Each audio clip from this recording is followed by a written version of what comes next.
human, extremely psychic, just really covered up. But that to me is not only proof of what your web project does, but it should really go to convince everyone that we have tremendous abilities that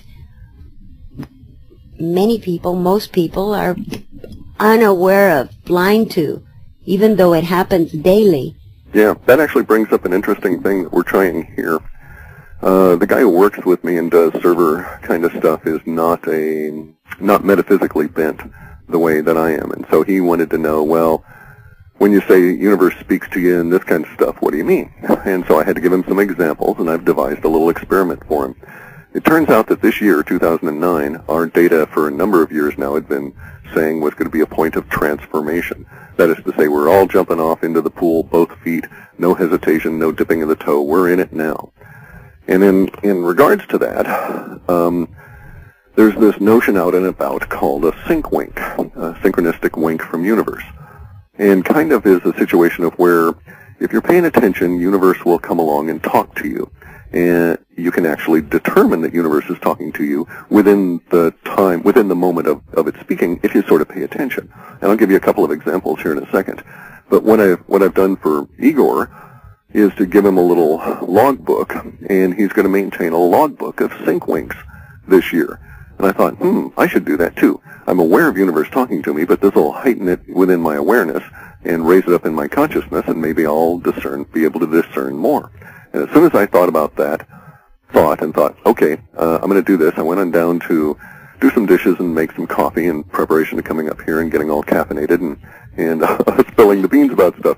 And lo and behold, there is a bit of spaghetti that's all curled up in a particular way that reminds me very much of the Om symbol in yoga, which of course is union, which of course is union with universe. And it's like, aha, here I think about having a sync wink, and there's one right there. Now, that's a little tiny one. That's just a bit of dried up spaghetti when you're doing dishes, right? It was in the bottom of the colander. Let me tell you about a really good one here. George Ure, who's a really cool guy, and he's a reformed economist, or reforming economist. He's an academically trained economist with some real knowledge and a monkey mind just chock full of numbers and stuff. So let's tell people now, you can go to urbansurvival.com. Yes, that's George Ure's site. Yes. And he talks about basically how to keep your head in times of terrible troubles and how to live better with less, and he's very good at it. He's wonderful, yeah. You know, just a marvelous writer. If he gets himself out of the way, the stuff just spills out, and it's like reading the best of Twain or someone of his ilk. Yes. In any event, George, a few years ago, had moved off of his boat. He had been living up here in the Northwest on a boat. He and his wife sailed down to California. He gets a position in Florida. They relocate to Florida. He sells the boat. They're living in a condo there. Time passes. For whatever reason, he's motivated by universe to move. Around that period of time, a couple of things really coincidentally happened to him. One of them is a really hard-to-deny sync wink, because he comes home one day from work and his wife's saying, look out the back door here. And he looks out the back door, and there's this 30-foot-high geyser of flame in his backyard.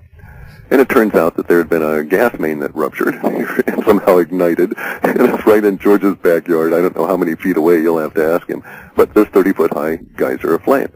Coincidentally to that period of time, he also acquired some property sight unseen in Texas. And just as he's leaving Florida and relocating to Texas, in fact, the day he arrives at this property in Texas, which is being babysat by his brother-in-law, he gets a call on his cell phone from his brother-in-law saying, hey, bro, guess what? House just burned down. And so here's this thing about fire. Now, again, the sync wink might have been misconstrued. You know, George could have said, oh, geez, we're going to get terribly burned, or, he might have been afraid of the fire or something like that. But he was rather calm about it all in Florida, and they came and they fixed it, and there was no real problem. And see, that was the kind of like underlying sync wink or metaphor. Yes, there's going to be difficulties with fire in your future, but don't sweat it. Everything will be cool. Because after the fire, turns out the house was gutted and totally flamed out, and so the insurance company paid the property off. And George hadn't even moved in yet, and all of a sudden it's debt-free. And then he and his brother-in-law scrounged up some dollars and some material and rebuilt the place. So now that's a very large think wink. That The think wink is. with the spaghetti is probably much more common to what's going to occur. But the more you pay attention to these, the more you're aware that the universe is actually talking to you. And it's a real good exercise to put it into consciousness and carry around these little journals and say, aha, you know, and note the date and time and what actually happened. That's very true, and it can be in minute detail, like you said, if you're really paying attention. Yeah. And it's not because nothing happens by coincidence or by accident. Yeah, if you want to make a Buddhist laugh, go and give him the one word joke. Just go up to him and say coincidence. I've done it, and it works. And it's kind of like George and I have a little private joke going, which won't be so private now, but anytime he knows I'm really down or whatever, he'll call me up and say, hey, normally. Because there just is none of that anymore. That is great.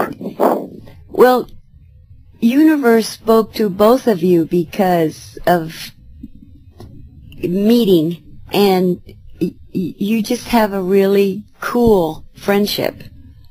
Oh, we're not alone or anything. Yeah, in that regard. Yeah, but you're quite correct. The internet was the nexus for it and provides the connectivity there, and we're just part of our own little self-organizing collective.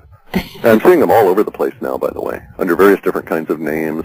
Whole towns are starting to form these, so it's like, well, we were quite correct that meme would really start surfacing this year, and I expect to see a lot more of it by the end of 2009. Just as a matter of survival, especially here in the U.S.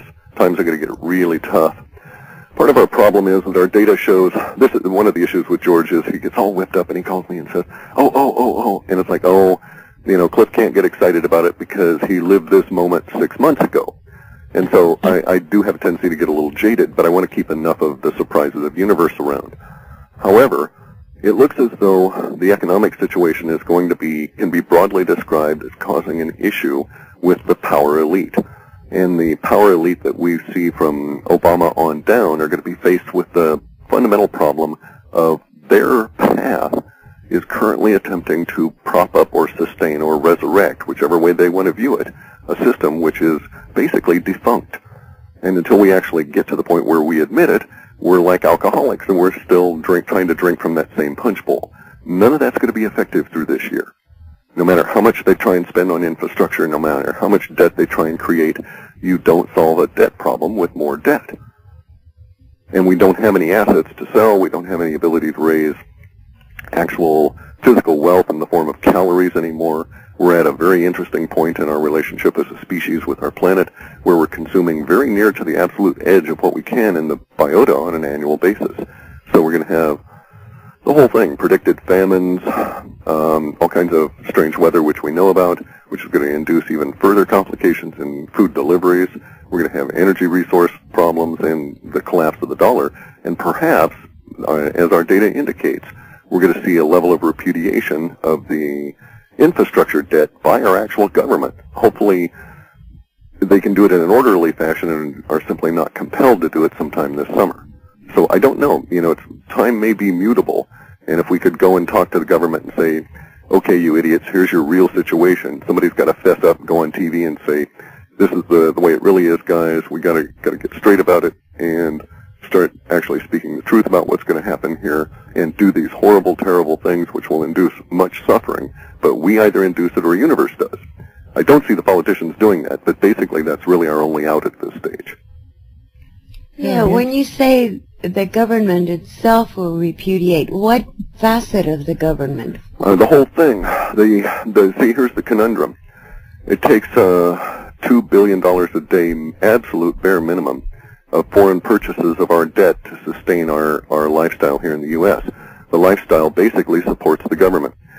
The government is in the curious situation of not depending on taxes to survive. The way I have it figured, and I could be wrong in terms of the absolute number, but that seems to be somewhat immaterial. The general principle is that the amount of taxes they collect is but a small fraction of what they're actually spending. They're spending future debt. That debt is propped up by foreigners who are willing to take our green pieces of paper for actual goods like oil and cheap stuff from China. this is going to stop. All of the other countries have told basically each other and themselves that they're no longer going to deal in dollars. China has announced it's going to start settling all of its own international debts in yuan, which means if we wanted to buy something from China, we would have to sell our dollars for yuan, and that's going to cause us a conundrum when all of a sudden it takes $80 to buy a yuan because everybody knows our dollar is worthless. At that point, which we think will be maybe May or June, we're going to get to the situation where basically our government is bankrupt because all it can produce is phony money that no one wants. Our government in the United States has done this to the populace for previous times. They did it with the Continentals. They did it with the Confederate debt. They did it with the private banking debt in the 1890s. And then there was one other, which was the greenback dollar, which was a federal experiment that was short-lived. So they're about to do it for a fifth time. And it comes down to some strange math that basically the dollar has debt associated with it. When it starts out, it has the ability